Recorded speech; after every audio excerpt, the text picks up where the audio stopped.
All right, we're ready to start whenever you are. Okay, thank you.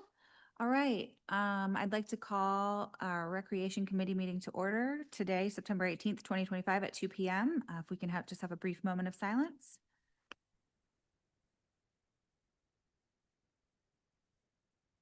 Amen. All right, do I have an approval of the August 21st, 2025 minutes? Move for approval. Second. All those in favor signify by saying aye. Aye. Any opposed? All right, the ayes have it. Public participation, I see we have a lot of folks here in chambers. I just quickly want to remind everyone that it's not a Q&A with the committee members and yourselves. It's your time to give public comment. But there will not be questions answered, vice versa. But you will, Wanda, you'll keep time. And how many people do we have signed up? I think we have 5 signed up. Are there more than 5 that want to speak or? Probably. Okay, then let's just do a minute each. Okay. We're just a minute each, everyone. So, because we have a few other things on the agenda. All right. Thank you. Okay. Kyle Salt. Good afternoon. Charleston Rugby includes 13 organizations from youth rugby to high school rugby to adult clubs, both men's and women's. Charleston has the largest concentration of active rugby players in the state of South Carolina, and rugby has been played continuously in Charleston for more than 50 years. Out of the 31 large fields within the city's inventory of parks, none are specific to rugby. And Chisholm Park is the only park that allows for rugby goalposts where the sleeves are installed and paid for by our local men's rugby clubs. Our proposal is simple: allow rugby to invest in improving this park to benefit Charleston's sporting community in exchange for limited use.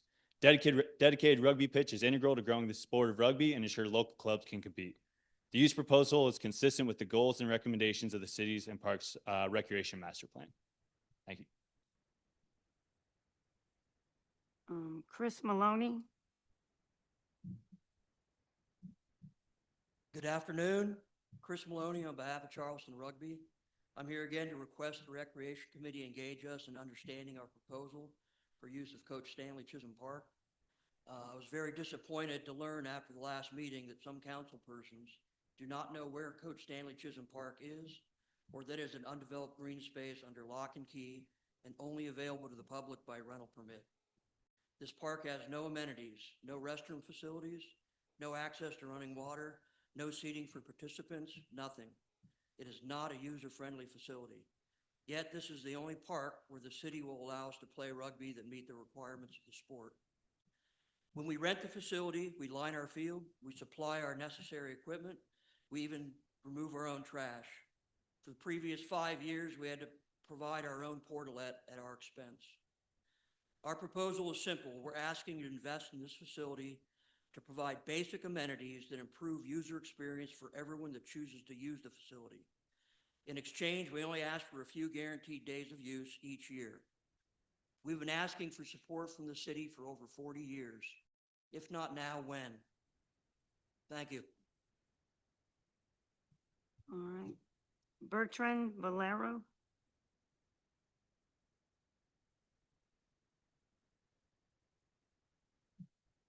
Hi. I didn't prepare a speech, but I've been involved in this sport in this community for over 10 years. It's a sport that encourages everybody, the whole community, from youth to adult, women, men. There's a lot of potential, a lot of people that want to grow the sport at all levels, including youth level. And the biggest obstacle that we have is facility. Like there's not a facility available with lights. Dolphin Cove, which we call it Dolphin Cove, is one of the only facilities that we can use. And the city is not really investing any money in it. We're willing to do it to benefit the whole community in rugby. I think we have a lot of potential for growth, and it will help the community as a whole. That's all. Timothy Quinn. Greetings, Timothy Quinn here. Prepared something to try to stay within the 1 minute. So I stand here today deeply honored by the civic right that allows me to share my voice and vision for the betterment of our community. I want to share why rugby holds a unique place in our communities beyond just being another sport. I could spend this time citing statistics highlighting the growing popularity of rugby in the U.S. or celebrating the fact that we'll host the Rugby World Cup in 2031.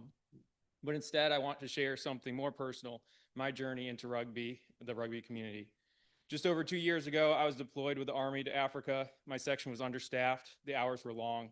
I found myself searching for a healthy outlet to relieve stress and stay active.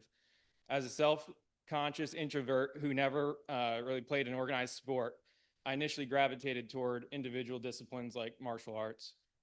But fate had other plans. I was invited to join a game of touch rugby, and that invitation sparked a passion in me that has not left. Rugby is unlike any other sport. It's not just about physical prowess or tactical skill. It's about connection, camaraderie, and belonging. On the pitch, players of every shape, size, race, gender, and background come together, each bringing their strengths and supporting one another. Time. It teaches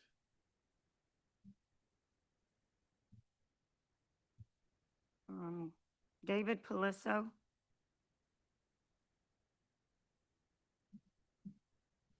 Hello, Council. I appreciate you giving me the opportunity to talk. I will be requesting that the Recreation Committee engage with Charleston Rugby regarding a proposal to designate Chisholm Park as a dedicated rugby pitch.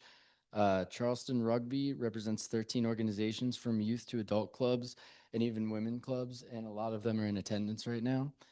And it has sustained the sport locally for more than 50 years. Despite Charleston having 31 large fields, none of them are designated for rugby. Our proposal is to invest in improvements to Chisholm Park in exchange for limited scheduled use consistent to the city's Parks and Recreational Master Plan. I moved here from Philadelphia. I really struggled to make friends, and I really struggled to network. And I decided to join rugby because I've been playing for like 10 years plus up in Pennsylvania. And it is like uncomparable how close-knit the rugby community is down here. I found myself like helping coaching high school practices. I hang out with the women's team. It's really just like, I can't put it into words, but these people mean a lot to me, pretty much everybody over here. And I wanted to convey those feelings. Thank you.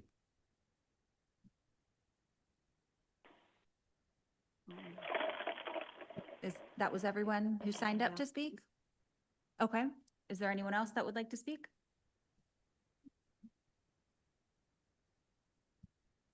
Good afternoon. I'm Chris Golson. I represent Charleston Youth Rugby.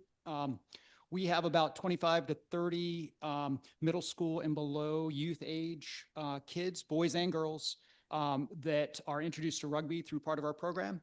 Former Charleston Outlaw going way back, now rugby coach, have also played with the Coast Guard rugby team. I would just ask that the Recreation Committee support the Charleston rugby proposal that Chris Maloney has shepherded. You know, in exchange for improvements for the park, just continued access to a dedicated field that rugby can use, a large field that rugby can use to grow the sport. As someone already alluded to, 2031, the U.S. will host the Men's Rugby World Cup. And in 2033, it'll host the Women's Rugby World Cup. These are premier international events. Although it seems like rugby is such a nascent sport now, it is on the cusp of growth the way soccer was way back in the early 90s. So I would ask that you please support the proposal. Keep rugby with a dedicated home. Thank you. Scott Wilson, I sent in something by writing and I wasn't sure how the process worked. I was first introduced to rugby in the early part of the first Reagan administration, came back to it when I retired from work, asked if I could volunteer. Wando Rugby Football Club, who's formerly Wando High School Club and now a 501c3 and was established in 2010 for high school boys, and in 2019 added a high school girls team, which I'm lucky enough to help out with. The Wando Rugby Football Club presently has approximately 51 athletes on our combined rosters. Wando Rugby Football Club alumni have played and are playing rugby at the Citadel, Clemson, Queens College, USC, Lander, Brown, West Point, and I can keep going. Wando Rugby Football Club supports the Outlaws' proposal regarding Chisholm Park.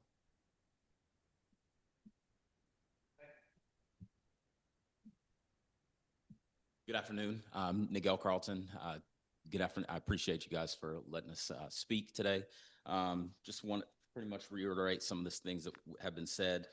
Just asking you guys to engage with Charleston Rugby as a whole, men's clubs, women's clubs, youth programs, and engage with the proposal that Chris Maloney has proposed to you guys. Like everyone here has said, and as you can see, there's a lot of passion in rugby in the community as a whole. There's a huge network of people. It's the only sport that I know of where you can go internationally and just pick up and play with a group of strangers. You can do it around the U.S., everywhere, and it is definitely that is unique to rugby and something that I believe is a win-win for the city of Charleston, and especially for how long rugby has been played in the area. So please engage with us, and we look forward to working with you. Thank you. Hi, Brian Savan. Thanks for having us. Just here to put my voice in support. There's not much more I can say except like everyone said, it's the fastest growing sport in America. It'd be huge for Charleston to be at the forefront of this, especially in this huge community that everyone is here to support. So please give us as much support as possible. Thank you. Hi, my name's Greg. I'm on the board of South Carolina Rugby, which basically controls all the high school rugby in South Carolina. At the moment, we have 6 high schools in Charleston, 15 in South Carolina.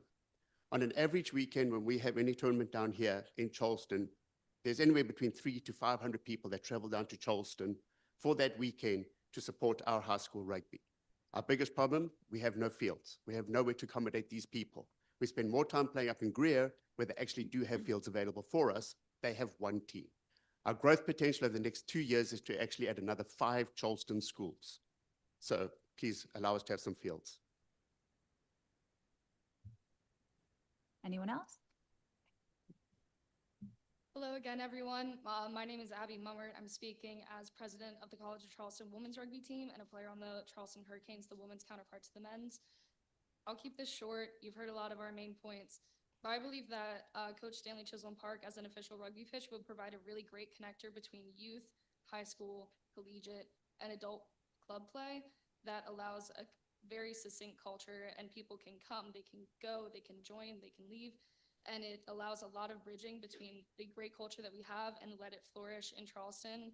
And I believe it'd be in all of our clubs and the city's best interest to get ahead of the curve before we host those World Cups. Thank you. Oh, one more. I'm Thomas Lee. I'm here on behalf of the CFC men's rugby team.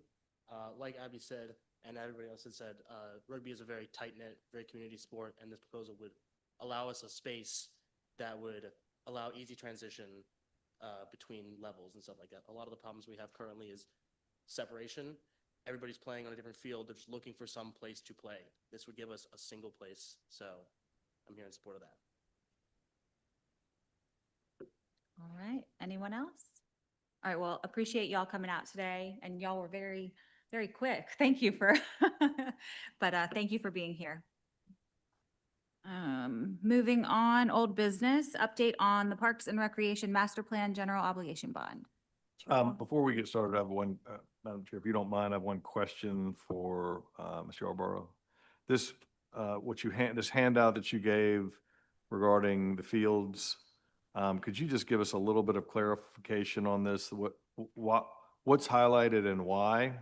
And then when you look at how many times they're reserved, is that days or events? Okay, so as a Stanley Chisholm Park, combined between the rugby organizations, it's a total of 10? Is that it? That would be what's in Rec Track for 2025. I don't know if the dates moving forward in this fall are not on here yet. So if Charleston Rugby's applied for something from this point on, it's not listed in here because it hasn't happened yet. So that's how many have been reserved to date? To date, yeah. So there's several, so just so everyone knows, I prepared a list of 2025 field permitted rentals outside of what the city of Charleston's programs run. So these are all outside groups of all outside fields. The ones that are highlighted are lighted fields. The ones that are not Oh, okay. lighted, Mayor, Thank you. are Yeah, unlighted like it. fields. Highlighted, Yes. okay. Yeah. Actually, Liz came up with that. But it allows us to show you groups, in how many times they actually reserve fields and have used our fields in addition to what the city has programmed. So if you look under Charleston Rugby, there's 5 for Chisholm. If you look under the Hurricanes. Yeah, I've seen it. there's So, 2. so that gives me the clarification I need, but just, and then, I'm assuming though that rugby is a fall sport or is it a year-round sport? The way these folks play it year round, so, But traditionally, is it fall or is it it's fall and spring? Yeah, Okay. yeah. If we can, the high school. Winter league. Okay. Okay. You have a fall and a spring league as well, with the youth as well. That is what we call feathered rugby, and there is also a spring league of 15s. Okay. Okay. Thanks for the clarification. These were just trying to get some understanding on this. Thank you. Right. Yes, sir. So this would be part of a bigger conversation where we're talking, but this does give you that information.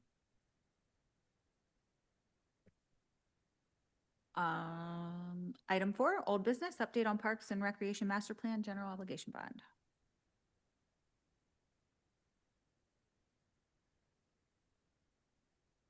I don't have any information on the bonding process, if you're looking for bonding specifically. I can. No, just update on the plan. Well, so, I mean, I'm glad to run point on this. We are looking at issuing a bond for the first phase, phase, if you will, of construction, on projects related to the bond itself, the rec bond, by the end of this year. So that'll be coming to council. We're going through the pricing now on, the bond issuance. And we've actually gotten pretty good terms. So that'll be on Ways and Means in the next probably month or so.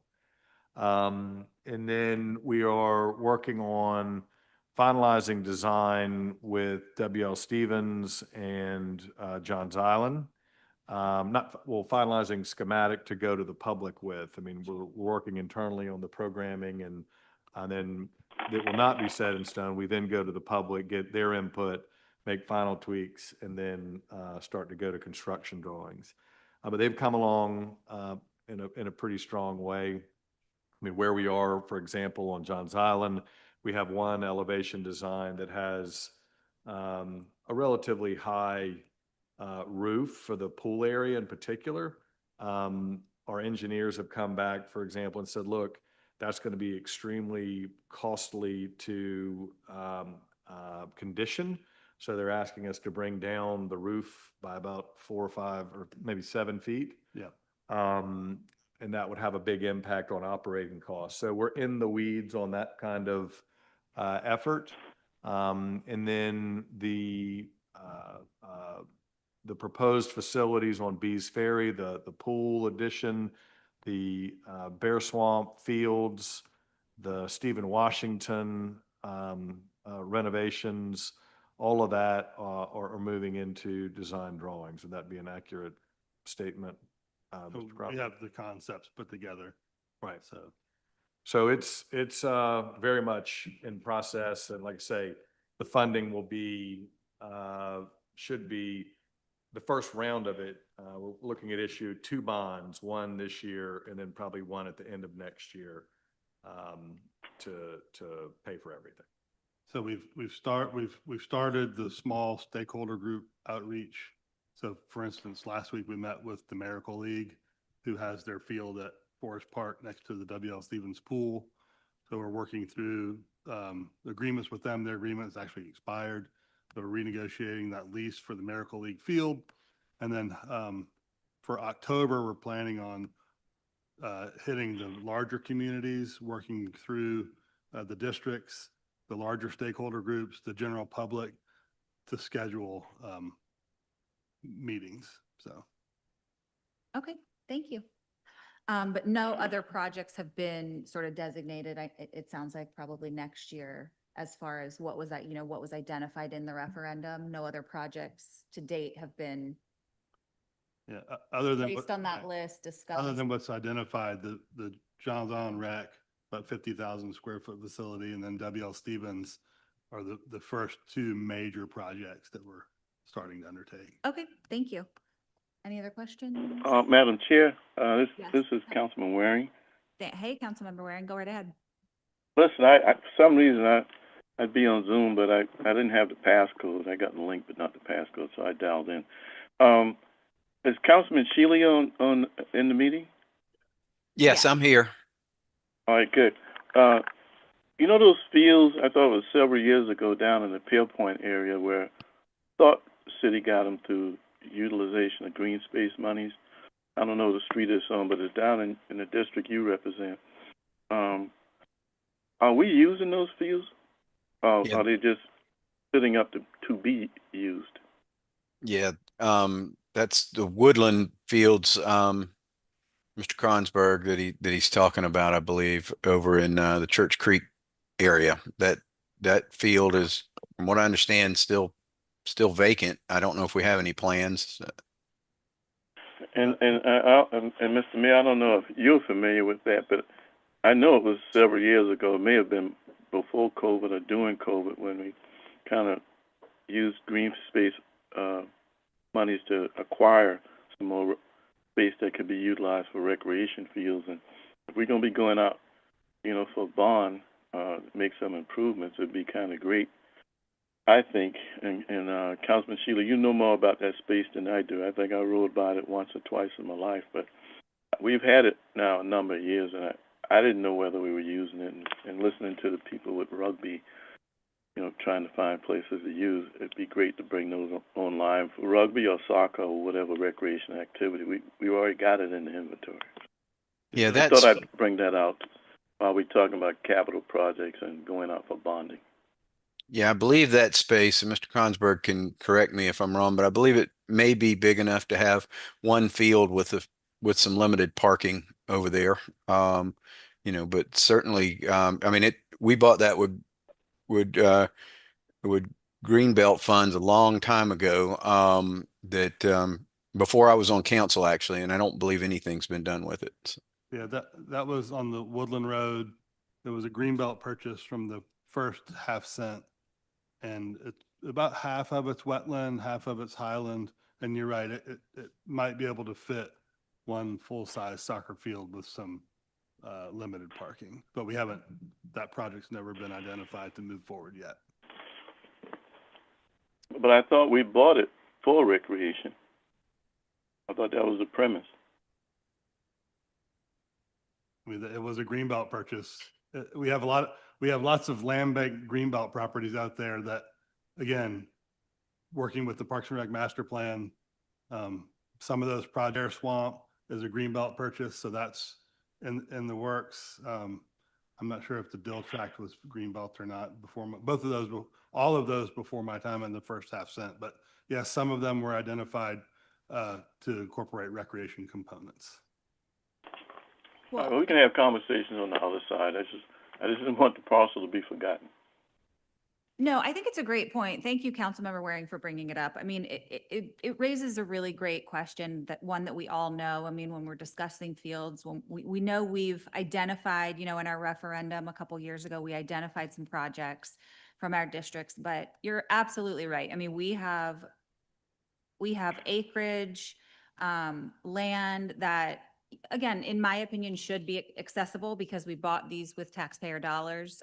So maybe at our next meeting, maybe we can get some type of, overview, I mean, of this property that we own it. I mean, I know we have 80 acres on James Island. It's not accessible.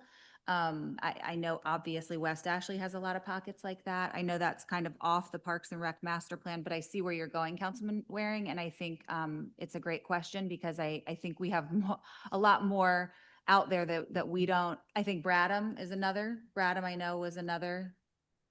A lot of these, we vote on them in council, we approve them. And then, until they become a capital project or an improvement, they just sort of wind up in our portfolio, so to speak. So I think it would be, Mr. Mayor, at the next meeting, maybe we can have just touch on what properties are out there that aren't being utilized. Does that sound good, Councilman Waring? Sounds great to me. All right, well, thank you for bringing it up. Any other Thank you. questions about the Parks and Rec? I think if you'll, one quick, I think if anyone will remember when we had a presentation on the master plan, just for example, there were what, $220 million worth of projects in that, just the master plan, Councilman Waring. And that, the plan did identify, I guess, what we already had, the property that we had already purchased when that plan was done. I don't know if that project is in there, but I'm sure that we can certainly check on it, but thank you again. All right, moving on to new business, recreation updates. Thank you, Chairman Parker. I gave everyone a new brochure, our activity brochure for fall and winter. We have a new marketing person, so we're excited to start doing some updated advertising and marketing. We're in the middle, or not in the middle, we're at the beginning of our fall season. We've got over 7,000 children playing youth sports across the city of Charleston. We also have adults playing soccer and flag football and ultimate frisbee.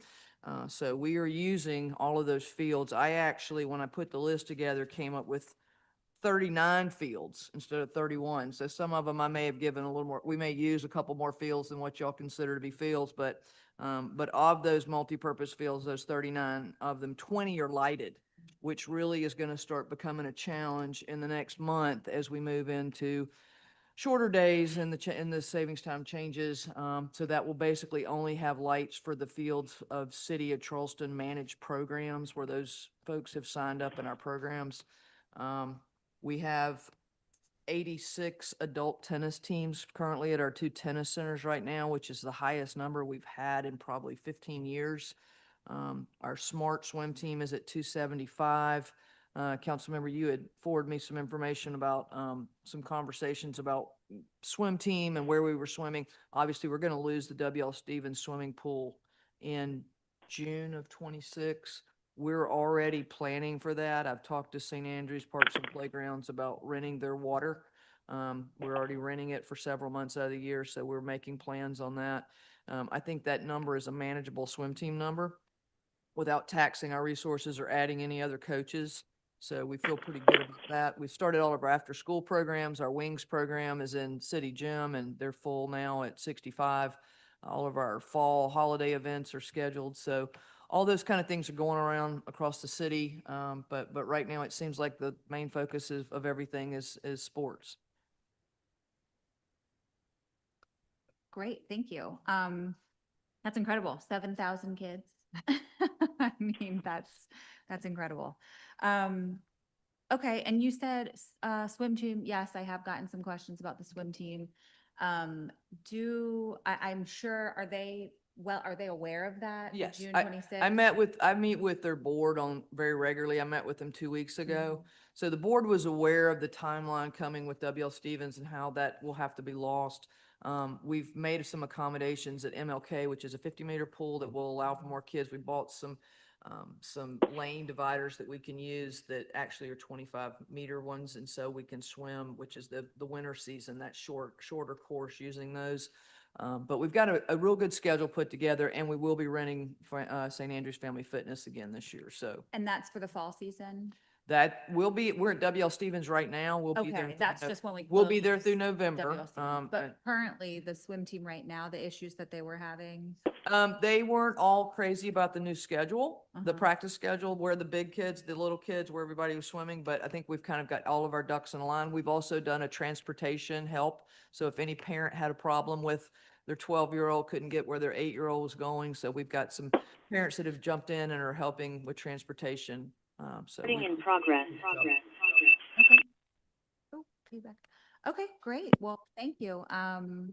It's really exciting to see all the kids out there playing. I mean, Fort Johnson Road looks like that's just an area by Bayview Soccer Complex on Saturdays. I mean, it's a hop in place on Saturdays. So appreciate all you and your staff do. I know it takes a lot to keep all those kids moving and volunteers and coaches and all that. So thank you. Any questions? I don't see any. All right, moving on. Parks updates, capital projects, maintenance. Good afternoon. So this is going to be the traditional maintenance summary of the last month, interspersed with facilities maintenance, and then some touch points on the capital projects that the mayor already talked about. So just athletic field maintenance, 374 drags of baseball, softball fields over the last month, set up for 6 new fall season baseball fields, 36 other games prepped for youth and adult soccer, repainted 358 fields for practices and games, 16 new field layouts for fall sports. Currently, we have 101 individual fields that get painted weekly. As you know, that some of these are youth sports, so the larger fields get subdivided into youth sports fields. Field work for 17 additional permits, grooming of Stony Field synthetic turf, debris removal from that area as well. Some tree work behind the nets at West Ashley Park. Those trees grow rapidly. Drainage improvements at Bees Landing, multi-purpose field. There's an area that's settled right inside the gateway, so that's hopefully been remedied so it doesn't create a little mud puddle. Vine spraying and removal along fences at many parks around the city. Some sand soil mix fill at Orange Grove Outfield. Expanded the parking area at Ackerman Park. There was some areas that were being used as parking but weren't designated parking, so we had those maintenance techs go out there and expand that parking area with crush and run gravel and compaction. Some regular maintenance at Plymouth Park, mulching, West Ashley Park roadsides where the road edges erode away, weed spraying in fields. We're mowing fields right now every 3 to 4 days at 1 inch for athletic fields, and we continue to monitor, manage, and maintain irrigation systems. So our 2026 overseeding program, as we mentioned last year, it's something that we did a pilot on, and each year we're continuing to grow that program, no pun intended. We've received bids for seed, so we're getting ready to overseed about 70 acres of athletic fields. And we've got some neighborhood parks included in that as well. Charlotte Street Park, Gadsden Borough, Gilliard Oval, Harmon Field, Horse Lot, Liberty Square, St. Julian Divine, Waterfront Park, Governor's Park, Etowah, Ackerman, Bees Landing Rec, West Ashley Park, and Bayview. West Ashley Park and Bayview will be a little bit scheduled out due to the Rec League All-Star tournaments that are happening there. So we'll get those. Those will be about a month behind, so that seed will take a little extra long to grow in.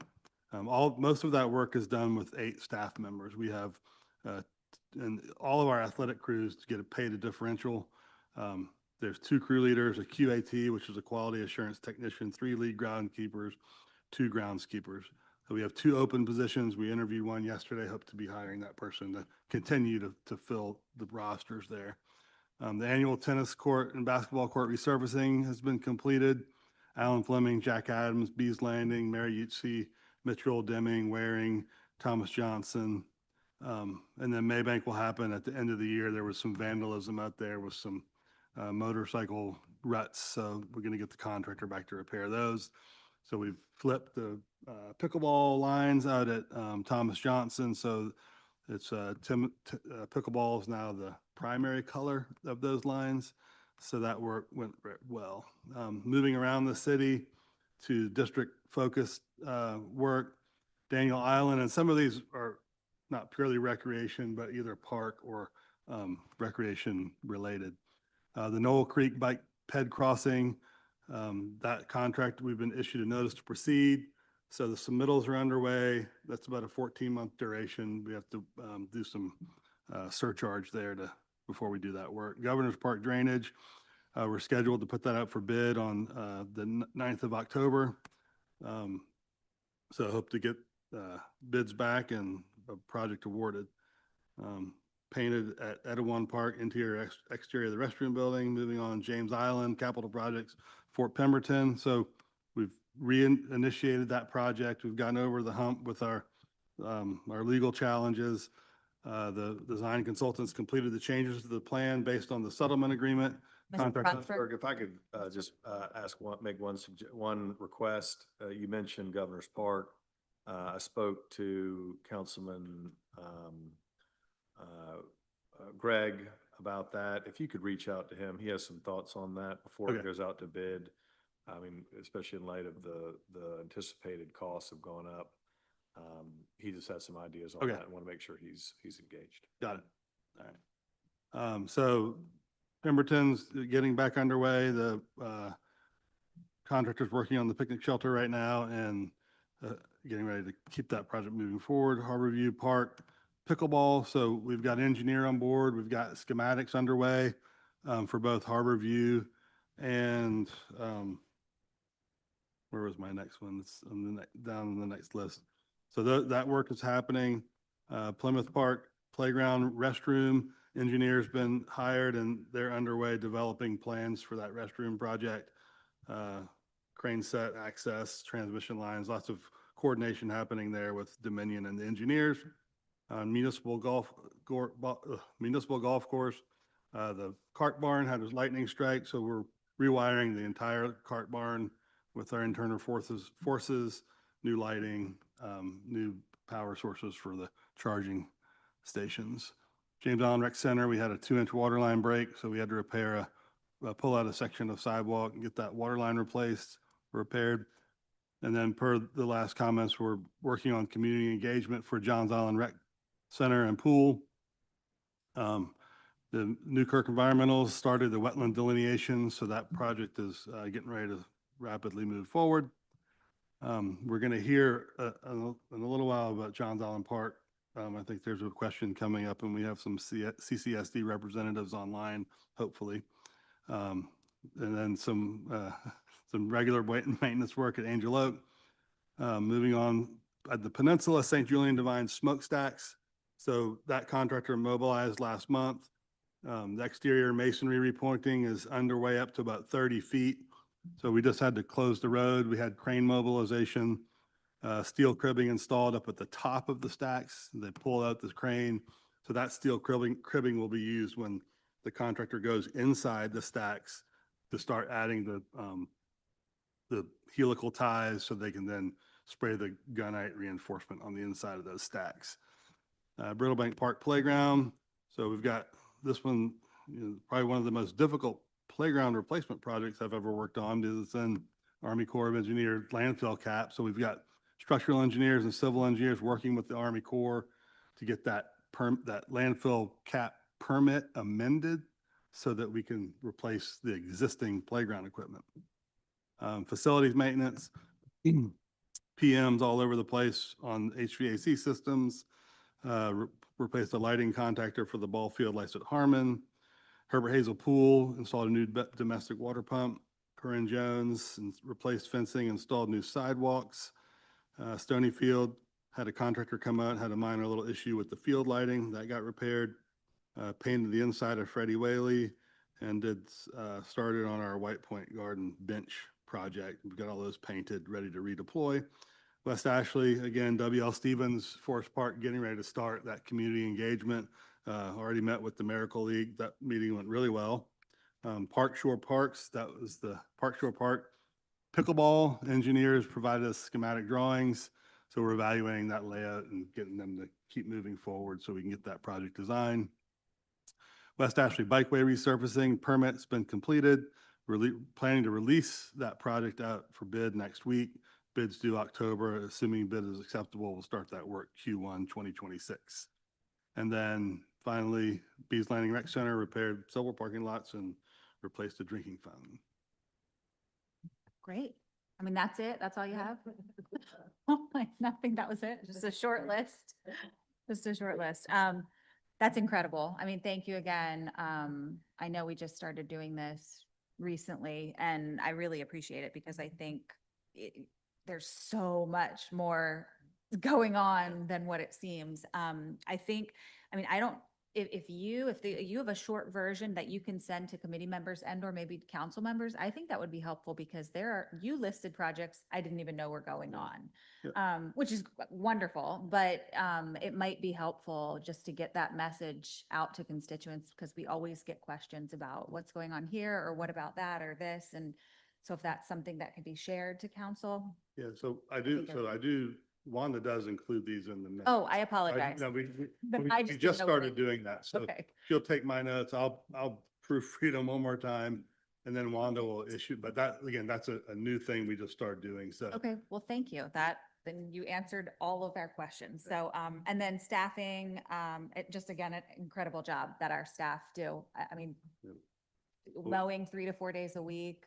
I can With barely do it everybody's done help. once. When we first started this, we had lots of challenges. but Right. We've been able to staff up that athletics crew Yeah, and it's gotten much better. yeah. And I think, again, that message, 7,000 kids playing on fields. So thank you. Thank you for that update. Did you have a question, Councilmember McBride? No? Okay.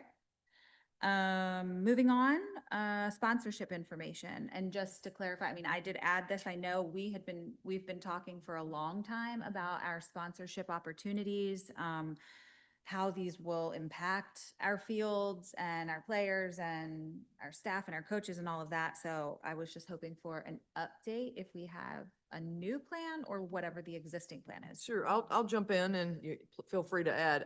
The city has taken the business and entrepreneurial manager that came about during the Parks and Rec Master Plan, Justin Braddock, that was working in recreation. And he has been moved over to the comms department and is working right hand with Deja and her team as the city looks to expand how we approach businesses in collaboration for monies for city facilities, city parks, much bigger than anything that happens in recreation. So what we've done, we've had a couple of meetings with Justin since he's come over to that new role. Our rec department is still doing team sponsorships, as you know, Councilmember Parker, where you see $250 and all the little kids are wearing the shirt and everybody's smiling. And we still have our two big sponsors, presenting sponsors in form of Harris Teeter and Roper St. Francis, who have asked to stay with us in that role. But the rest of the different things, like the Boeings and some new big dollar things as we come out with these new buildings and new facilities, Mr. Braddock has taken that on in a different role, so. Perfect. I mean, that's wonderful. It's definitely an approach I think we've needed.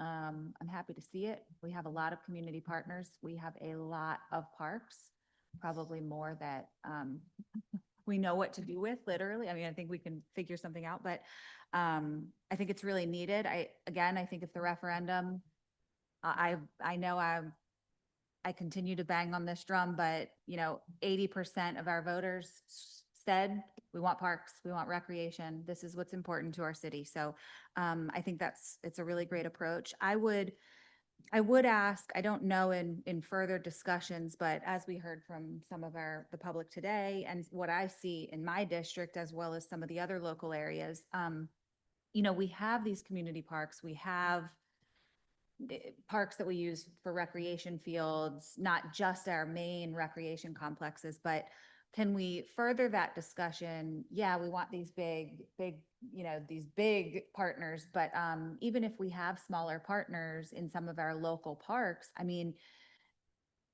kind of two-tiered question. I mean, I get we have, one big pot of money that sometimes this all goes into, like general fund. If we get sponsorships or wherever it goes, that's a little higher ticket question, or conversation. But when we have community partners living or working, have businesses in that local community, and they want to be a partner on some of our local fields, how can we initiate that and get those dollars, pumped into those specific parks? North Charleston, obviously, they're a good model. They have a good partnership program. I don't know, are those conversations we're having? Are those because I see beautiful parks out there, and I think we're not even touching the surface on the partnerships that we could be having to just beautify these parks a little bit. And I think the little bit goes a long way in some of these parks. If I may, very briefly, yes, you're absolutely right. And what we've been trying to do is put together some packages so that there's certain things that would be great at Bayview, for example, that we could sell that package to a certain, get those parents involved. And it's another thing entirely if you're at Colonial Lake, for example, and how to get businesses interested in sponsorship opportunities. So packaging things in a way that will, different folks can take advantage of, because people really do want to lean into our athletic fields and they want to support us. And so we just haven't had a mechanism for them to do that to date. But Justin's doing a great job. And we'll be able to roll out what those packages look like because y'all will be able to help us with that. Okay, yeah, that's wonderful. Thank you. Again, just to kind of follow up, I mean, it doesn't always have to be, because when I say community impact, I mean, not only will they maybe sponsor a field, but they might help with some of that upkeep, just taking care of that field. And I think when a community feels, like they're investing in something, they're empowered to do so, make it, if their sign is on the wall or hanging on the dugout, I think there's a lot of personal care and appreciation, and we'll get to that with these teams. But, well, thank you for doing that, and please keep us posted. It's really exciting because I know that we've also had the conversation a while back where, we're giving up, and this might need to be a broader council discussion. It's certainly not my decision, or the recreation, but if we're going to have, advertisers and things like that, how much of our field space, how much are we giving up for what we're getting? We don't necessarily, I'm certain no one wants to see 10 ad spaces on Colonial Lake. You know what I mean?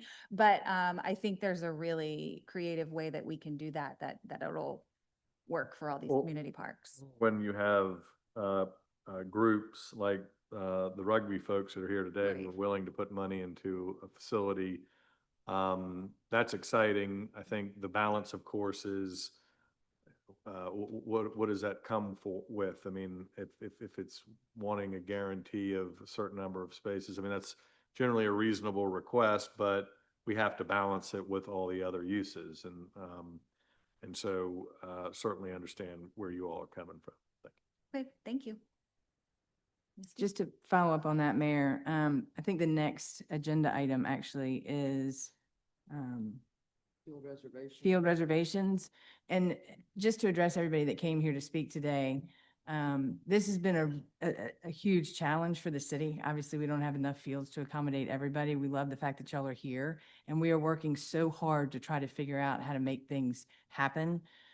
We prioritize the children first, and then it goes to adults after that, high school, then adults after that.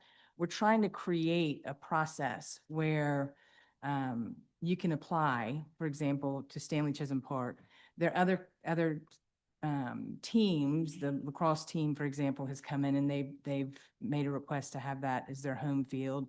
Y'all have made a request. There are other entities that have as well. But coming up with some timeframes that y'all could submit for a permit for it to be your home field, and it will require some information about who's on your teams, whether they live in the city, whether they live outside of the city, what your needs are, so that we can kind of evaluate that. And we're going to put together a committee so that the committee can, once all the applications come into the city, that there's an equitable way to look at it and figure out, who should be allowed to use those fields.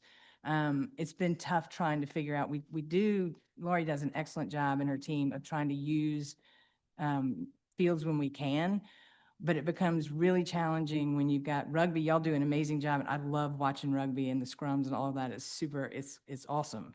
It's hard on the fields, right? It's tough on the grass. And so balancing how we continue to be able to utilize those fields when we're trying to do city programming as well is a challenge. And it's a hard thing for Jason and his crew to kind of manage that. It can be done, and we are being very intentional about trying to do it and do it with integrity. So we're looking at ways that we can accommodate and to see if we can. There is some land, Councilman Parker, that we can identify, and maybe for a short term, I mean, y'all don't want to make a tremendous investment unless you have a long-term opportunity to utilize the field. So we're trying to balance that as well, what that looks like. Stanley Chisholm's got its own challenges. It's on a cap. So, I mean, it's hard to get electricity out there, just as an example, because you can't pierce it. It's 2 feet deep dirt, basically. In any event, there are more complications than you would think associated with trying to figure out how to make it happen. But just know that we are really being thoughtful about it and trying to figure out a way to make it happen. So this is, we provided an application, a draft that we're working on that we would be able to give to teams that are interested in utilizing the fields. And it has kind of a, what you would need to submit. And then we're going to put together, I don't know whether it's the rec committee or how we set that up to make decisions so that y'all can plan and we can utilize those fields. great. Thank you, Ms. Deek. Thank you. And that's, I think that's wonderful.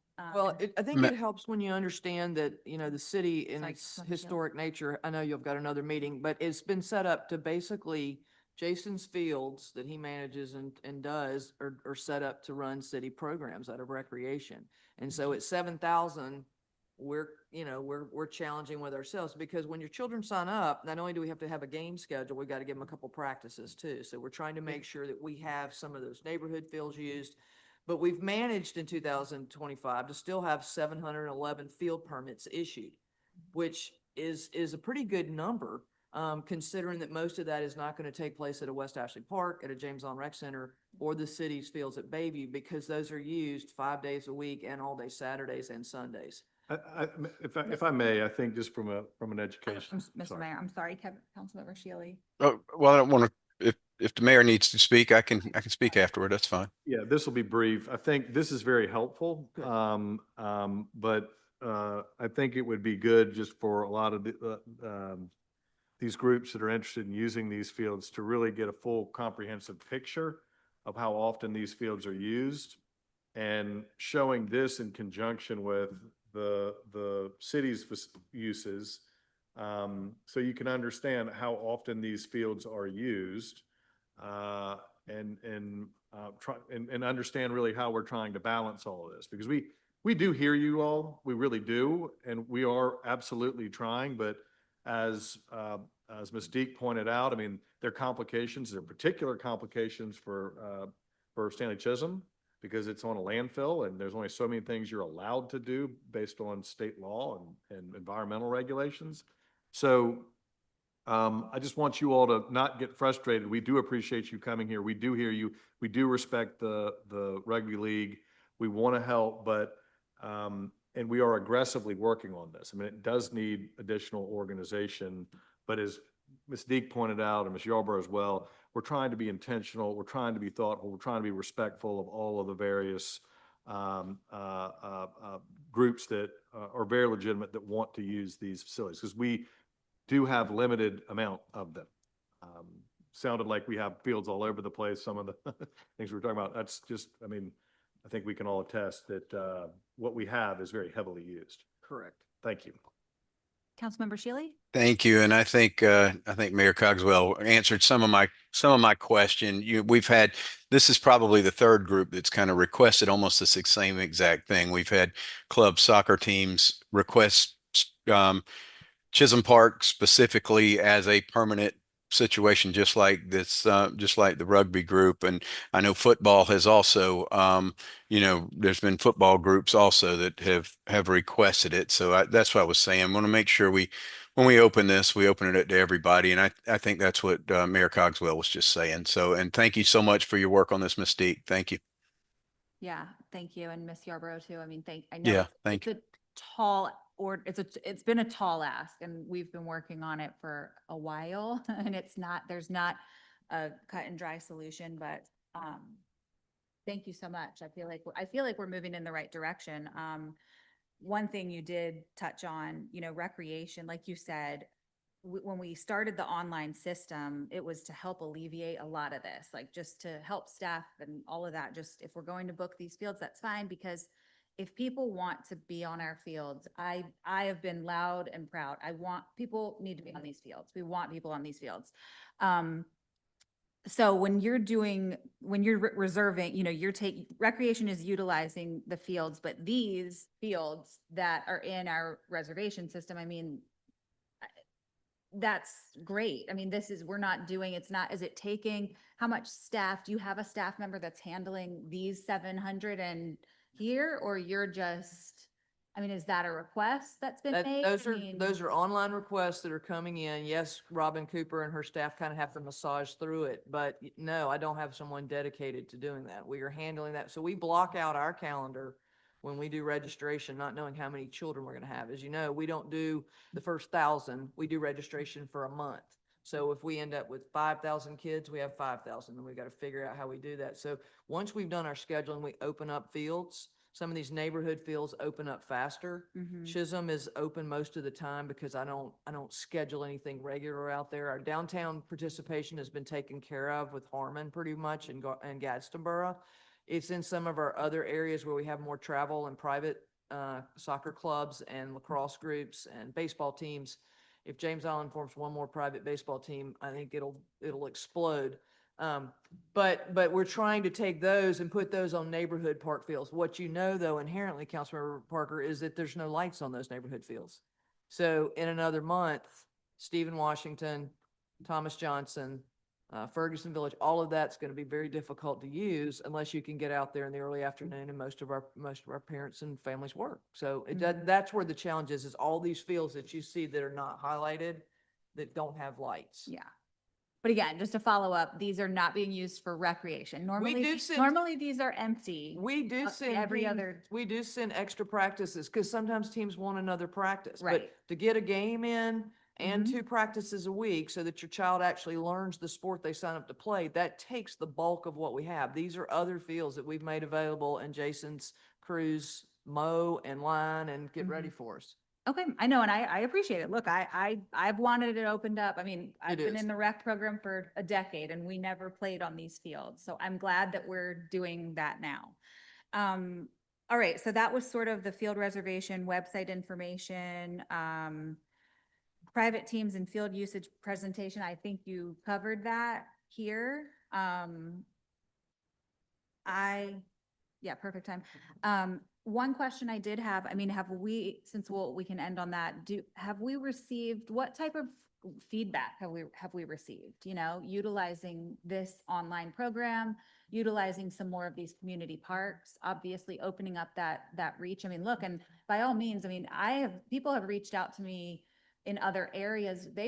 We've had this conversation too, wanting their teams to practice in their community park, organizing it like that. So I even had other council members ask me that. Yeah. So It keeps cars off roads. Keeps It cars off helps I roads. mean, it makes 100%. everybody's happy, right? Sure. But again, with all that being said, what kind of response have we received? The from the folks that are community signing from- up are being given fields. They might not get their first choice or their time slot. Fridays are great for us, Saturday afternoons, Sundays. And so most of these travel teams have kind of gone to those, kind of looking for those times. You can ask the rugby group. I know they put in for their tournaments. Are y'all getting most of the dates you're asking for that? Okay. Okay. But again, I'm more.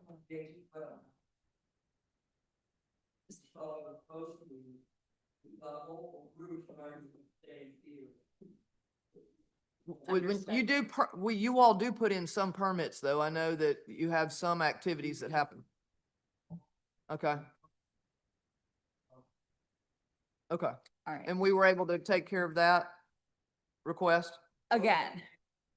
Good. Okay.